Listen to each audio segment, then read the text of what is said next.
Un policier a aspergé de gaz poivre un garçon noir qui se rendait au parc. Il a été menotté et emmené au commissariat, accusé à tort de vol. Ce que l'agent ne savait pas, c'est que le père du garçon était le chef de la police d'un autre district. Le soleil brillait intensément en ce jeudi d'été. Jayen Thomas, un garçon noir de 12 ans, marchait joyeusement dans les rues du quartier d'Oakwood. Sac à dos sur les épaules et sourire aux lèvres, il se dirigeait vers le parc où ses amis l'attendaient pour une partie de basket. Aujourd'hui, je vais leur montrer ce nouveau move que j'ai bossé, pensa Jayen en dribblant une balle imaginaire tout en avançant. Le parc n'était qu'à quelques pâtés de maison de chez lui. Un trajet que Jayen connaissait par cœur. Il salua Madame Wilson qui arrosait ses fleurs dans le jardin et fit un signe de la main à Monsieur Parker, toujours occupé à bricoler sous le capot de sa voiture. Pendant ce temps, quelques rues plus loin, l'agent Colby Matthews, un jeune policier blanc de 24 ans fraîchement diplômé de l'école de police, recevait un appel radio. Un vol avait été signalé à l'épicerie Redwood Stop and Go. La description du suspect était vague, jeune noir avec un sac à dos. Colby, désireux de faire ses preuves au sein du commissariat, répondit immédiatement à l'appel. Il était dans son premier mois de service et n'avait encore procédé à aucune arrestation notable. L'occasion parfaite, pensait-il. Je vais choper ce mec, murmura-t-il pour lui-même en roulant lentement dans les rues du quartier. Pas trop difficile de trouver quelqu'un qui correspond à cette description par ici. Ses pensées étaient empreintes de préjugés dont il ne se rendait même pas compte. À l'école de police, on lui avait parlé des dangers du profilage racial, mais il avait toujours cru que c'était un truc de flic trop politiquement correct. Jayen tourna au coin de la rue, approchant de l'entrée du parc. Il apercevait déjà ses amis sur le terrain de jeu. Il sourit et accéléra le pas.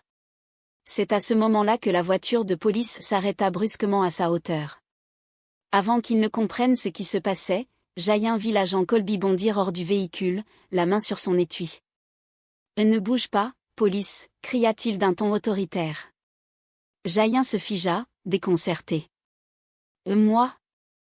Qu'est-ce que j'ai fait ? » « Pose ce sac tout de suite, ordonna l'agent, la main déjà sur son spray au poivre. « Mais je vais juste au parc retrouver mes amis pour jouer au basket, tenta d'expliquer Jayen, la voix tremblante. « Je peux vous montrer ce qu'il y a dans le sac, c'est juste. » Colby ne le laissa pas finir. En un geste sec, il pulvérisa le gaz poivre en plein visage de Jayen. La douleur fut immédiate et foudroyante. Une brûlure intense envahit ses yeux, sa peau, son nez et sa bouche. Il hurla, s'effondra à genoux, tentant désespérément de frotter ses yeux, ce qui ne fit qu'empirer les choses. Aïe! Arrêtez, s'il vous plaît, mes yeux, ça brûle, criait Jayen pendant que Colby le plaquait au sol, un genou dans le dos. Silence! Tu es en état d'arrestation pour vol, lança l'agent en lui passant les menottes dans le dos. J'ai rien volé, je vous en supplie. Je vais juste au parc avec mes potes. Appelez mon père, sanglota-t-il en toussant pendant que l'agent le traînait jusqu'à la voiture de police. Ils sont tous innocents une fois qu'ils sont arrêtés, répondit froidement Colby en le poussant sur la banquette arrière. Vous avez toujours une excuse, hein ? Vous, résonna comme du plomb dans les oreilles de Jayen. Il comprenait parfaitement ce que ce mot sous-entendait. Pendant que la voiture s'éloignait, les amis de Jayen arrivèrent en courant à l'angle de la rue, juste à temps pour voir la fin de la scène. Qu'est-ce qui s'est passé ? Pourquoi ils ont emmené Jayen ? Demanda Zrenia, paniqué. Darius, le plus âgé du groupe, serrait les poings et avait les larmes aux yeux. J'appelle son père tout de suite. Dans la voiture, le visage en feu et les poignets menottés, Jayen ne pensait qu'à une chose, son père. Griffin Clarkson, respecté de tous, n'allait pas laisser passer ça. Mais à cet instant, assis à l'arrière de la voiture de police, les yeux brûlants et le cœur brisé, Jayen n'était qu'un enfant terrifié, victime d'un préjugé qui n'aurait jamais dû exister. Une journée ordinaire venait de se transformer en cauchemar. La voiture de police se gara dans la cour du commissariat. Colby Matthews descendit rapidement, ouvrit la portière arrière et tira Jayen sans ménagement. « Allez, avance !» ordonna le policier en le poussant par les épaules. « Pas si vite !» murmura Jayen. Il voyait à peine. Ses yeux le brûlaient comme s'ils avaient été incendiés et des larmes coulaient sans arrêt sur son visage. Il respirait difficilement par saccades et la peau autour de ses yeux et de son nez semblait en feu. « S'il vous plaît, mes yeux me brûlent trop. »« J'ai besoin d'eau », supplia Jayin tandis qu'il était escorté à travers les couloirs du commissariat. « Fallait y penser avant de voler une boutique », répondit sèchement Colby. « Les délinquants sont de plus en plus jeunes, je vous jure. » Quelques policiers présents à l'accueil observèrent la scène avec curiosité. Un détenu aussi jeune, ce n'était pas courant. Une policière plus âgée fronça les sourcils en voyant l'état du garçon. « Matthews, ce gamin a besoin de soins. Il faut rincer le spray à l'eau claire », fit-elle remarquer en s'approchant. « Je m'en occuperai après l'interrogatoire », répondit Colby Parker. « Celui-là est futé. Il a braqué la Redwood ce matin. » L'agente Parker suivit la scène du regard, visiblement sceptique, mais n'intervint pas davantage. Colby conduisit Jayin jusqu'à une petite salle d'interrogatoire. Les murs gris, la table en métal et les 2 chaises raides rendaient l'atmosphère encore plus oppressante. Il poussa le garçon sur une chaise et claqua la porte derrière lui. « Maintenant, on va parler », lança Colby en s'asseyant en face de Jayin. « Où tu as planqué les trucs que tu as volés ?» Jayin, entre les sanglots et les respirations saccadées, tenta de s'expliquer. « Je n'ai rien volé, j'allais juste jouer au basket au parc. »« S'il vous plaît, je veux appeler mon père. » « Vous sortez tous le même discours, » répondit Colby en frappant la table de la paume. Description parfaite. Jeune noir avec un sac à dos à 2 rues de la boutique. Trop de coïncidences. Non, il y a plein de garçons avec des sacs dans le quartier, balbutia Jayin, sa voix tremblante à cause de la douleur. Je dis la vérité, je vous jure. Un silence pesant s'installa. Colby observait le garçon avec froideur, comme s'il avait en face de lui un criminel aguerri et non un enfant terrifié. « Ouvre ton sac », ordonna-t-il finalement. Malgré les menottes, Jayin tenta de se pencher vers le sac que Colby avait jeté au sol. Perdant patience, le policier attrapa le sac et en vida le contenu sur la table. Un ballon de basket, un cahier d'école, une trousse avec des stylos, une gourde vide et un sandwich emballé dans du papier alu tombèrent sur la table métallique. Colby fouilla les affaires, visiblement frustré de ne rien trouver de compromettant. Mais au lieu de reconnaître son erreur, il s'acharna. « Tu as dû planquer les objets quelque part avant que je t'attrape, ou bien tu les as refilés à un complice », lança-t-il en pointant un doigt accusateur vers le visage de Jayin. « Ton père », répliqua Colby avec un ton moqueur. « C'est qui ton père ? Encore un avocat qui va me parler d'abus de pouvoir, c'est ça ?» Jayin sentit une boule au ventre, mélange de peur et de colère. Pourquoi ce policier le détestait-il autant sans même le connaître ? Pourquoi refusait-il de le croire ? Mon père, c'est Griffin Clarkson, dit Jayin en tentant de garder une voix posée malgré la douleur. Le nom ne sembla évoquer aucun souvenir à Colby qui poursuivit avec la même agressivité. Écoute, gamin, j'ai une description claire du suspect. Jeune noir avec sac à dos aperçu près de la Redwood. C'était toi. J'en ai déjà arrêté plein comme toi. Toujours la même histoire. Plein comme moi, demanda Jayin, de plus en plus acculé. Qu'est-ce que ça veut dire ? Tu le sais très bien, fais pas l'innocent. Jayin eut l'impression de sombrer dans un puissant fond. Chaque mot, chaque regard de ce policier le faisait tomber un peu plus bas. Peu importe ce qu'il dirait, le verdict était déjà rendu. Sa couleur de peau avait parlé pour lui. « S'il vous plaît », murmura Jayin, presque inaudible. « J'ai rien fait et mes yeux me brûlent encore tellement. »« Tu aurais dû y réfléchir avant », lâcha Colby en se levant. « Je vais te laisser un moment. Peut-être que ça te rafraîchira la mémoire sur l'endroit où tu as planqué le butin. » Il marcha vers la porte, puis se retourna. « Et inutile d'inventer des histoires sur ton père soi-disant important, ça ne changera rien. » La porte se referma brutalement. Jayin resta seul dans la salle glaciale.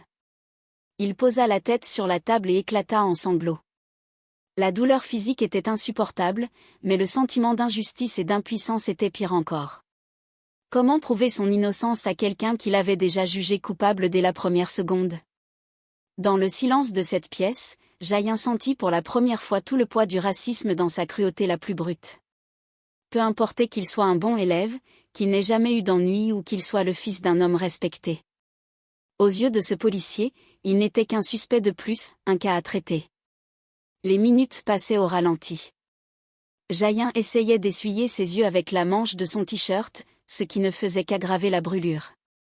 Il pensait à son père, à ce qu'il ferait en découvrant ce qui était arrivé. Griffin Clarkson lui avait toujours appris à garder la tête haute, même dans l'adversité.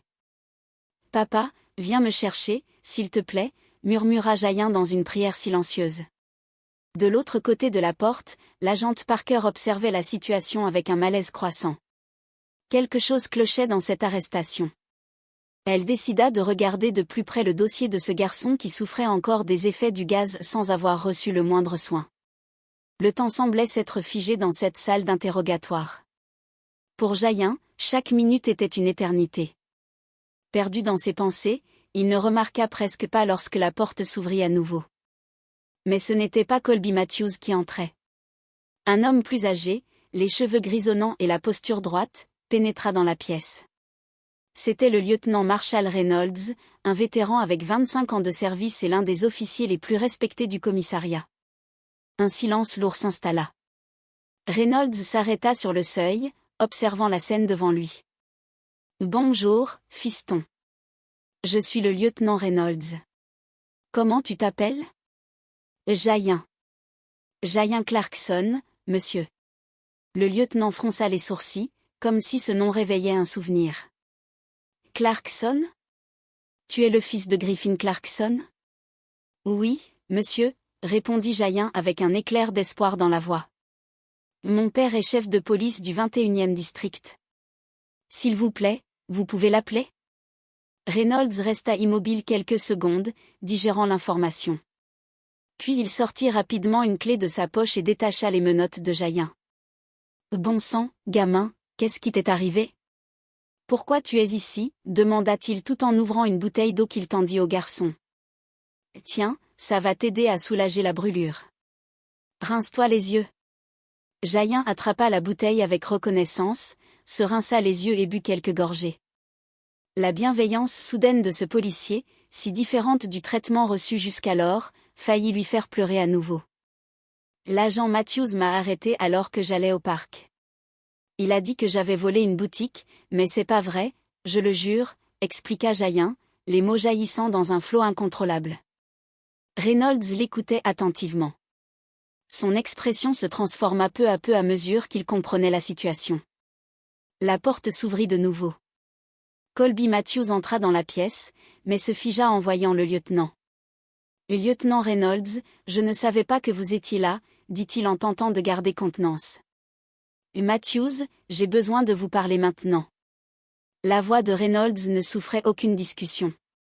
Dehors. Les deux hommes quittèrent la salle, laissant la porte entr'ouverte. « Tu as arrêté le fils du chef Clarkson sur quelle base exacte ?» lança Reynolds. Il correspondait à la description du suspect du braquage à la Redwood. Jeune noir avec un sac à dos, répondit Colby, sa voix perdant de son assurance. Une description aussi vague ? Et tu as utilisé du gaz poivre sur un gamin qui ne résistait même pas ? La voix de Reynolds était glaciale. Tu as fouillé son sac ? Tu as trouvé quoi que ce soit ? Non, monsieur, mais il n'y a pas de... Matthews, tu as vu ce qu'il avait dans son sac ? Des affaires d'école et un ballon de basket. Tu as arrêté et agressé le fils d'un chef de police alors qu'il allait simplement jouer au parc. Un silence accablant suivit.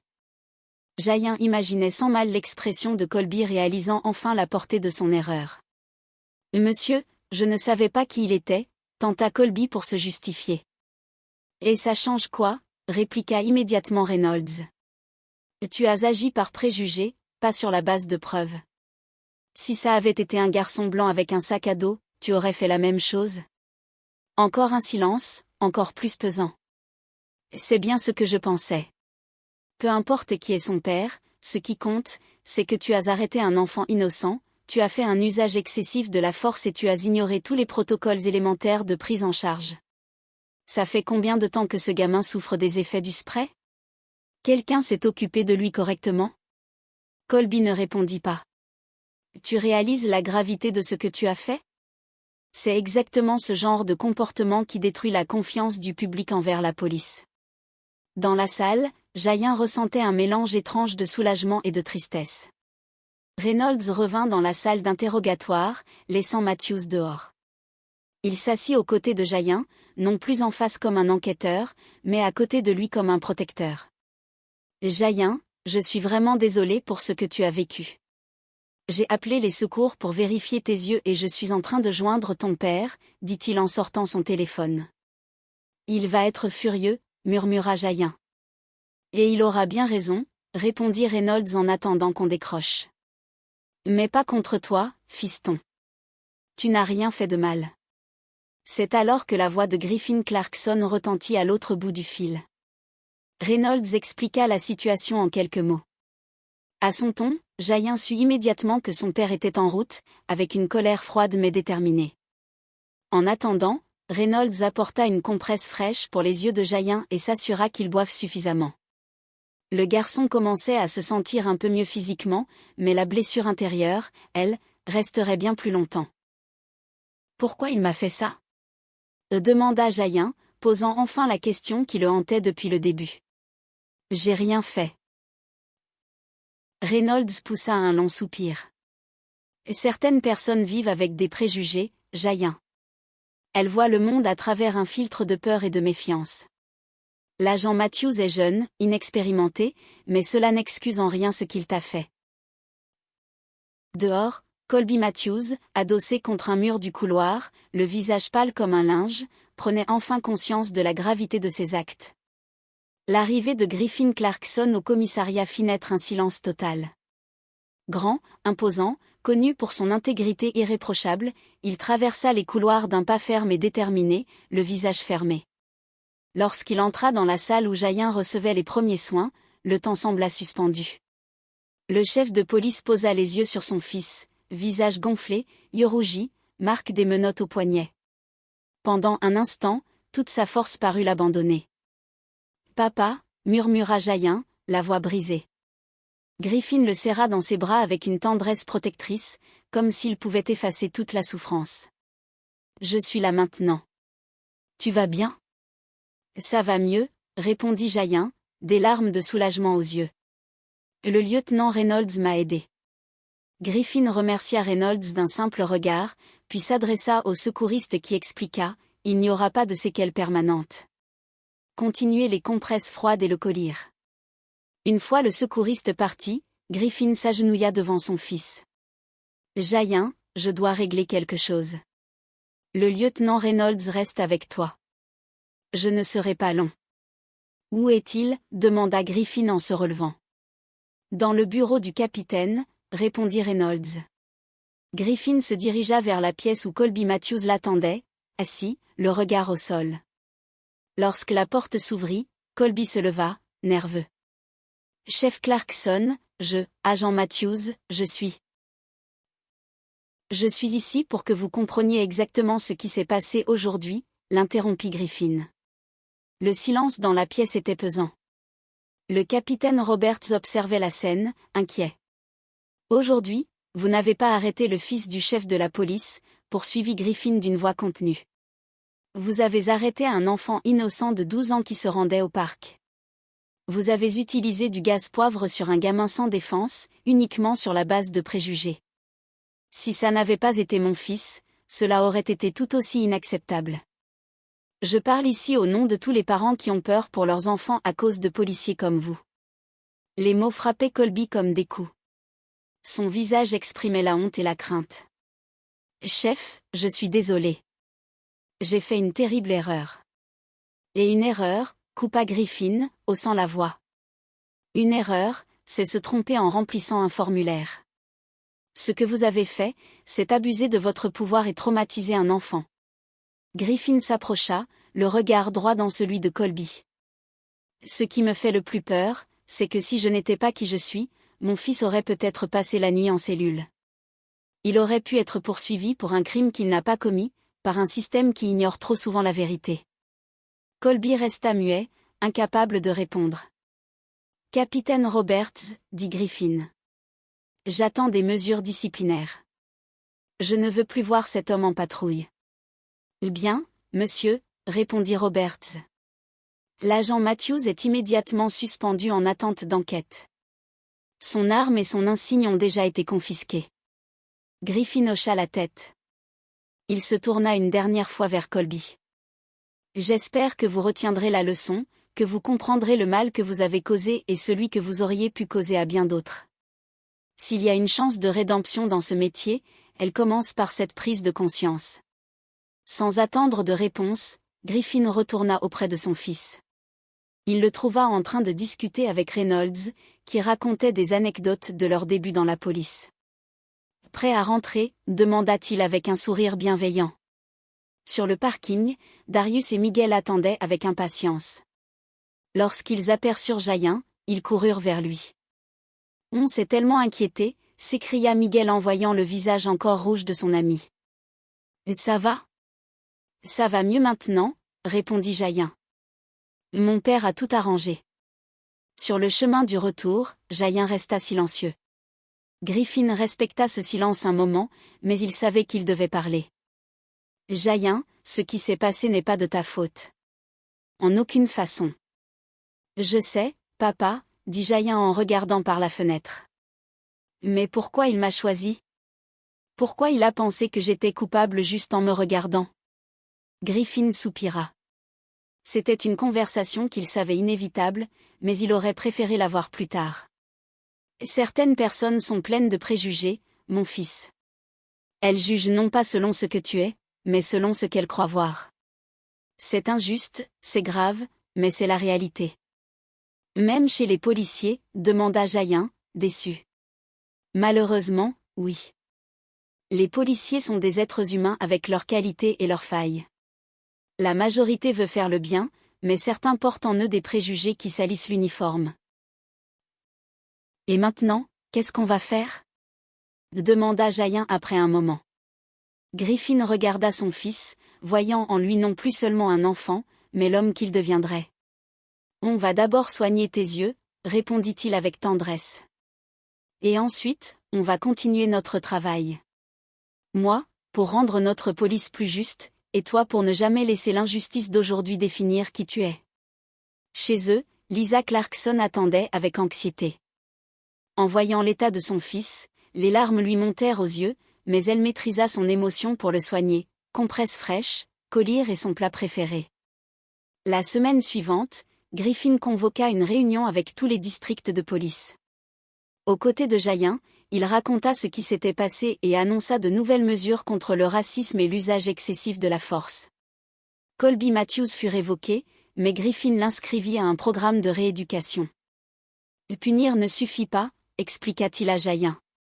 Il faut aussi éduquer pour espérer changer.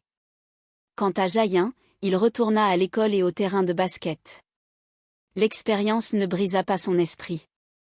Elle renforça sa détermination à suivre les pas de son père et à faire en sorte que la police protège réellement tous les citoyens. Comme le répétait toujours Griffin, la vraie justice ne s'intéresse pas à qui tu es, mais à ce que tu fais. Combien de fois l'apparence d'une personne a-t-elle déjà servi de jugement? Jayen pourrait être n'importe quel enfant dans n'importe quelle rue, de n'importe quelle ville. Ce n'est pas seulement une histoire d'erreur et d'injustice. C'est un appel à regarder autour de nous, à questionner nos réflexes et à exiger le respect, peu importe la couleur, l'âge ou l'origine. Si cette histoire vous a touché, laissez un commentaire ci-dessous. Votre voix compte et partagez cette vidéo avec quelqu'un qui a besoin de réfléchir à tout cela aussi.